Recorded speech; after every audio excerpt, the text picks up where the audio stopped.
Buraxılış mətnlərlə davam edirik. İlk mətnimiz Tərlan mətnidir. Gəlin başlayaq elə suallarından.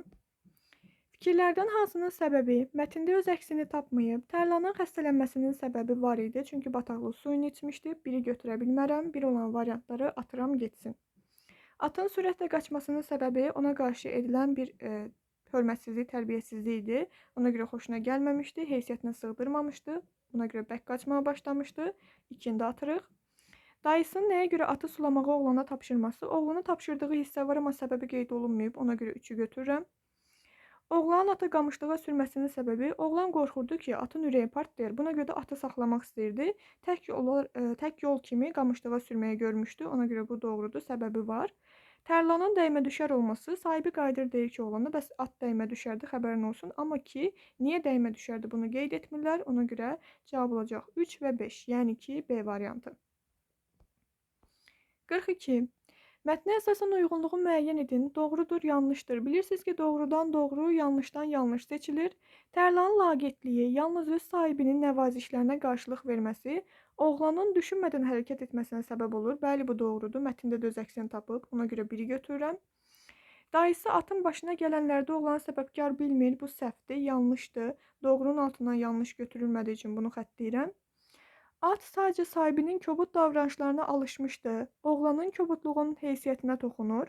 Ümumiyyətlə, atın sahibinin ata qarşı kobud bir davranışı varmı, yoxmu? Bunlar mətndə qeyd olunmayıb axı. Ona görə bu yanlışdır. Yanlışın altından yanlış olduğu üçün 3-ü də götürürəm. Oğlan etdiyi səhvi düzəltmək üçün əlindən gələni etməyə çalışsa da bacarmır. Bu doğrudur. Yanlışın altından doğru seçilmədiyi üçün bunu xəttləyirəm. Cavab olacaq 1 və 3. Sonra mətndə tündqara hərflərlə verilmiş sözlərdən birinin qarşılığı hansı cümlədə düzgün verilməmişdir? Bir dənə tündqara hərflərlə verilmiş sözlərə baxaq. Deməli, etinasızlıq, şəfqətlə, fürsəti, heysiyyəti, zənnim. Başqa varmı? Xeyr, yoxdur. Gəlin bir-bir baxaq. Eyvaz babanın təxminləri həmişə doğru çıxardı. Təxmin, zənn eyni şeydir. Burada qarşılıq var, olmaz. İmkan düşən kimi köhnə sənətləri sahmanlamağa çalışardı. İmkan düşmək, fürsət düşmək, qarşılıq var. Dostunun saymazlığı qaraşı çox məyus etmişdi. Saymazlıq, etinasızlıq var. Mənliyi olan insan həyatda şərəflə yaşayıb şərəflə ölər. Mənlik, heysiyyət burada da var. Ana həsrətlə oğlunun üzünə, gözlərinə, boy buxununa tamaşa edirdi. Burada heç bir sözün qarşılığı yoxdur. Ona görə cavab olur E bəndi. Daha sonra mətndə altından xətt çəkilmiş söz hansı cümlədə eyni mənanı ifadə edir? Deməli, həmin sözü bir dənə tapaq. Aha, bu hissədədir. O gün Tərlan bəy xəstələndi, ayaqları tutuldu. Ayaqları tutulmaq yəni yeriyə bilmir, yerimə fəaliyyətini itirmək mənasındadır. Ev yiyəsi çağırılmamış qonağın atmacalarından bərk tutuldu, yəni pis oldu, pərt oldu kimi deyə bilərik. Bu eyni məna deyil. Caninin tutulması üçün hər kəs əlindən gələni edirdi. Tutulması, həbs olunması, bu da eyni məna deyil. Qocanın beli tutulduğu günlərlə çarpaydan qalxa bilmədi. Baxın, qocanın beli tutulub və ayağa qalxa bilməyib. Yəni yeriyə bilməyib. Düzdür? At da yeriyə bilmir, ayağı tutulub. Qoca da yeriyə bilmir, çünki beli tutulub. Hər ikisində fəaliyyəti itirmək mənasına gəlib çıxdığı üçün cavab olur elə C variantı. Hal-hazırda abadlaşan ərazilərimiz əvvəlki halı ilə bir tutulmamalıdır, yəni müqayisə olunmamalıdır mənasıdır. Göyün üzü tutulmuş, hava soyumuşdur. Göyün üzü tutulmuş, yəni örtülmüş mənasında, qara buludla örtülmüş kimi düşünə bilərik. Eyni mənaya gəlib çıxmır. Cavab oldu C. Daha sonra 45. Verilmiş fikirlər mətndəki boş çərçivələrin yerinə hansı ardıcıllıqla əlavə edilsə, mətnin tərkib hissələri arasında əlaqə pozulmaz. Baxaq. Deməli, birinci hissədə nə yazıb ki? Deyir ki, mən ona tamaşa etməkdən doymurdum. Ata niyə tamaşa eləyərsən? Deməli, at gözəldir, qəşəngdir və o gözəlliyi, qəşəngliyi insanı tamaşa etməyə vadar edir. Burada atı tərifləyən cümlə hansıdır? Baxın, 3-cü cümlədir. Deyir, alovlu qara gözləri, möhkəm ayaqları, məğrur görkəmi ilə bu sədaqətli dost sanki bir möcüzə idi. Deməli, 3 ilə başlamalıdır. Digər variantlara atıram getsin. Daha sonra ikinci çərçivəyə baxaq. Deyir ki, Tərlan gölün dumduru suyundan içərkən onun məxmər sağrısını yalını tumarladım. Tərlanın laqeydliyi birdən mənə elə yer elədi ki, sanki nəfəsim sinəmdə qısıldı. Deməli, bu tumarlayıb Tərlan laqeyd yanaşıb. Tərlanın laqeydliyinə aid bir cümlə axtarmalıyıq. Görək bu hansıdır? Aha, birincini götürə bilərik. Deyir, lakin mənim zarafatıma, nəvazişimə əsla məhəl qoymur, qətiyyən üzümə baxmırdı. Bəli, orada laqeyd olduğunu qeyd eləyirlər Tərlanın. Ən uyğun cümlə ilə 1-dir, 3-1-dir. A ilə D də uyğun gəlir. Sonra digər bir cədvələ baxaq. Tərlan elə sürətlə qaçmağa başladı ki, sanki qanadlanmışdı. Elə bil qəsdən ölmə, fəlakətə doğru gedirdi. Qanadlanma, uçma ilə bağlı burada bir dənə cümlə var idi. Baxın, deyir ki, ikinci cümlədə. O enişlərdən üzü aşağı uçur, sonra bir anda qaçıb yoxuşlardan başını qaldırırdı. Deməli, uçma ilə bağlı olduğu üçün 3-1-2 doğru variant oldu D variantı. Sonuncu çərçivəyə baxaq. Dəli kimi Tərlanın böyürlərini təpikləməyə, boynunu yumruqlamağa başladım. Artıq bütün səylərim əvəz idi, iş işdən keçmişdi. Baxın, o yumruqluyur. Burada da belə bir cümlə var ki, lakin Tərlan sanki heç nə hiss etmir. Yəni yumruqluyur, təpikləyir, amma Tərlan at heç nə hiss eləmir. Buz kimi soyuq, bulanıq suyu ara vermədən içirdi. 3-1-2-4 doğru variant oldu, D variantı. Keçək açıq suallara. 46-cı sualda deyir ki, məzmuna əsasən nöqtələrin yerinə obrazlı ifadələr yazmaqla cümləni tamamlayın. Nöqtələr hardadır? Baxın, burada yazıb ki, harda idi o alovlu gözlər? Bu gözlərin, məsələn, nə yaza bilərik? Sevinci sanki yox olmuşdu. Və yaxud da bu gözlərin arxasında kədər gizlənmişdi. Daha sonra nə yaza bilərik? Bu gözlərin işığı azalmışdı. Bu tipdə fikirlər yazmaq olar. Hadisəni danışan obrazla bağlı cədvəl tamamlayın. Təəssüf ki, əlimizdə cədvəl yoxdur. Ona görə bunu keçmək məcburiyyətindəyik. Mətnin məzmunla bağlı uyğun fikirləri qeyd edin. Mətnlə əlaqələndirib seçiminizi əsaslandırın. Yəqin ki, sizə müəyyən fikirlər qeyd ediblər. Təəssüf ki, o fikirlər də bizdə yoxdur hələ ki. Ona görə bunu da keçirik. Mətndə üzərində rəqəm yazılmış sözləri əsasən cədvələ tamamlayın. Gəlin o sözləri tapaq.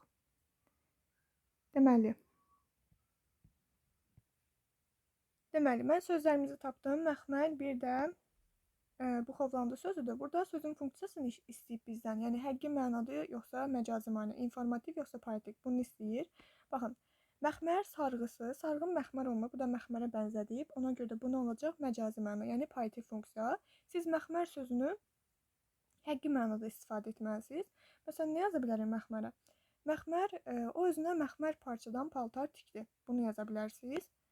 Sonra burada isə bərk buxovlandı. Burada bərk buxovlanmaq da nə mənasındadır? Məcazi mənada, yəni poetik funksiyadadır. Necə yaza bilərik? Məsələn, yaza bilərik ki, heyvanın ayaqları kəndirlə buxovlanmışdı. Həqiqi mənada belə işlətmək olar. Sonra keçək sonuncu suala. Mətndə çərçivəyə alınmış hissədə ədəbi dilin normalarına uyğun düzəliş edərək cümləni yenidən yazın. Gəlin o cümləni tapaq. Tərlan gözlədiyi bu davranışdan diksinərək şahə qalxdı. Sanki qəsdimə durub məni üstündə saxlamağa çalışırdı. Birincisi, Tərlan bu hərəkəti gözləmirdi. Ona görə gözlədiyi yox, gözləmədiyi bu davranışdan diksinərək şahə qalxdı. Şahə qalxıbsa, onu üstündə niyə saxlamağa çalışsın ki? Onu üstündən atmağa çalışar, düzdür? Məni üstündə saxlamağa yox, məni üstündən atmağa çalışırdı yazmalıydınız. Bu olacaq gözləmədiyi, bu olacaq üstündən atmağa çalışmaq. Aydındır, bu qədər. Deməli, bu oldu bizim birinci mətnimiz. İndi isə ikinci mətndən davam edirik. İkinci mətnlə davam edirik. İkinci mətnimizin adı yuxu mətnidir. Gəlin başlayaq suallardan. Mətndə qara hərflərlə verilən sözlərə əsasən cədvəldəki yanlış fikirləri müəyyən edin. Mətndəki funksiyası bir də fərqli funksiya. Məsələn, tutaq ki, mətndə tapdığınız poetik funksiya buradakı verilən cümlədə tapmalısınız həqiqi mənada, yəni informativ funksiyada. Bunu istəyir bizdən. Gedək bir-bir baxaq. Dərin sözüdür. Deyir, mətndə poetikdir. Baxaq, poetikdirmi?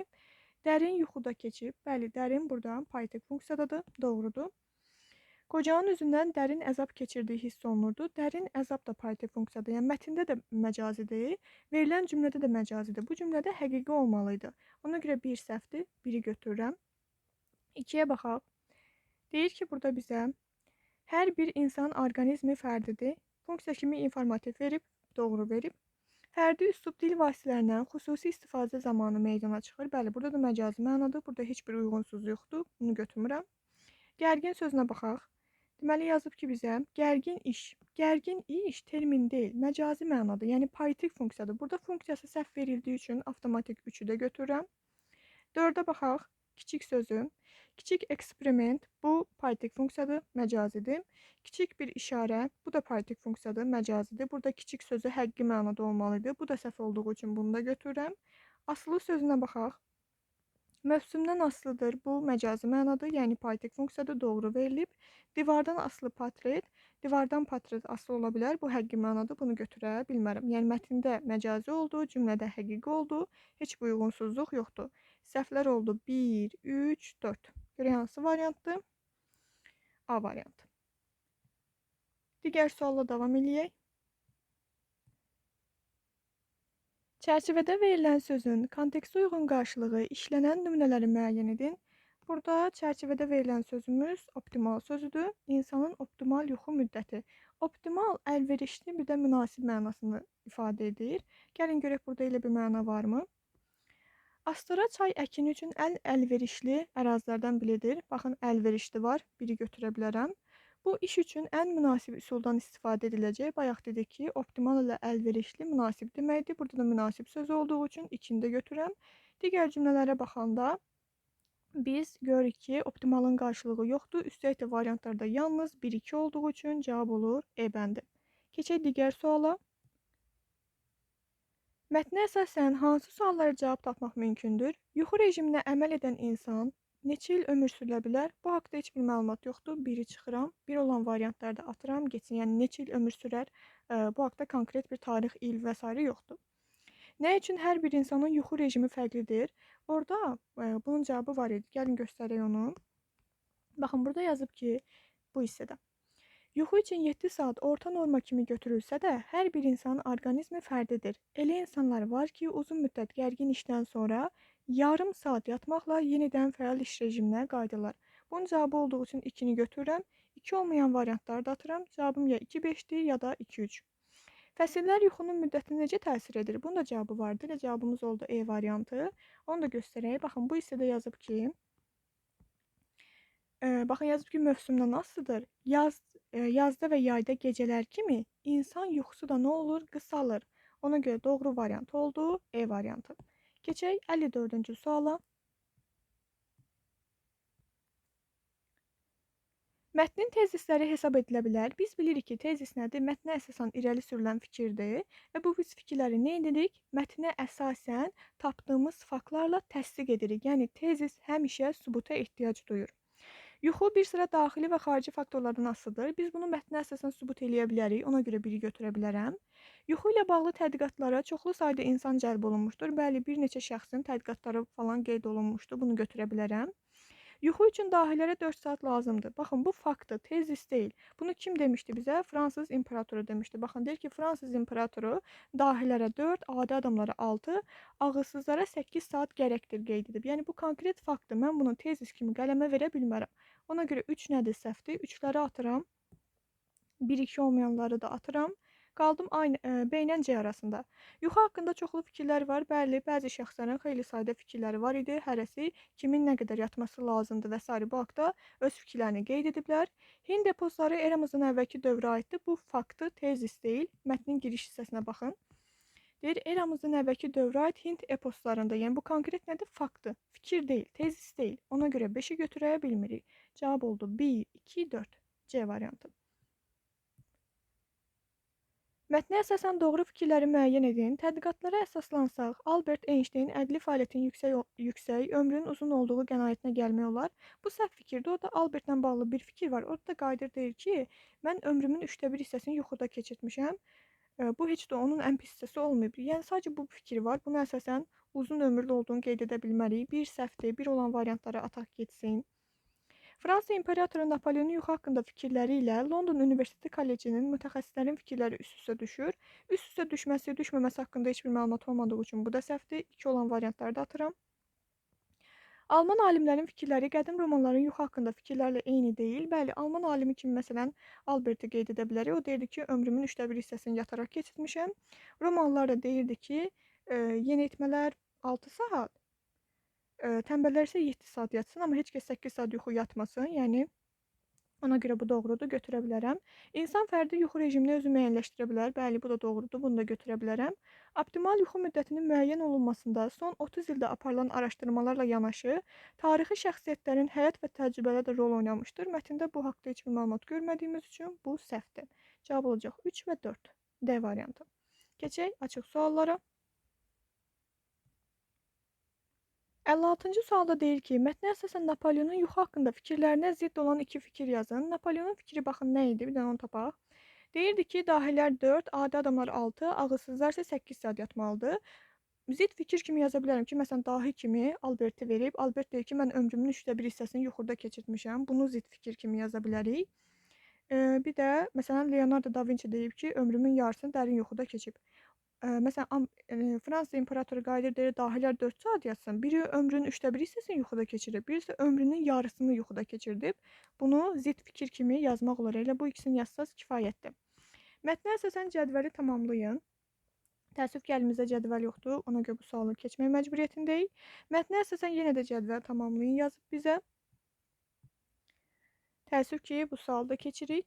Mətnə əsasən E ilə Venn diaqramını tamamlayın. Bunları etalonlar tamamilə əlimizə keçəndən sonra onların üzərində izah edərik. Ona görə bu sualları təəssüf ki, indi boş qoyuruq. Mətnə əsasən nömrələnmiş boşluqlara uyğun gələn fikirlər yazın. Nömrələnmiş boşluqları bir dənə tapaq. Sizin üçün buranı təmizləyim. Deməli. Aha, bu hissə. Deyir ki, səhər gözünüzü açanda 1, deyə düşünməyin, həyat gözəldir. 2, onu biraz daha gözəlləşdirin deyin. Aha, məsələn, səhər gözünüzü açanda nə deyə bilərik ki, gözümüzü açandan sonra yenidən yatım deməyin. Məsələn, səhər gözünüzü açanda biraz da yatım, biraz daha çox yatım. Bu tipdə fikirlər yaza bilərik. Biraz yatım, biraz daha çox yatım və yaxud da yatmaq istəyirəm. Bu tipdə və yaxud da yaşamaq istəmirəm. Bu tipdə fikirlər yaza bilərik. Həyat gözəldir. Ardından nə yaza bilərik? Onu biraz daha gözəlləşdirin. Həyat gözəldir. Məsələn, yaşamaq istəmirəm, yaşamağa dəyər. Belə bir şey yaza bilərsiniz. Yatmaq istəyirəmə, qoy indi oyanım, günümü gözəlləşdirim. Bu tipdə fikirlər yaza bilərsiniz. Daha sonra, həyat gözəldir, mən xoşbəxtəm deyə bilərik. Yəni, bu tipdə fikirlər yazmaq olar. Belə. Sualların izahının sonuna gəldik. Ümid edirəm izahlar sizin üçün yararlı olmuşdur və inşallah imtahandan istədiyiniz balı əldə edərsiniz. Uğurlar hər birinizə.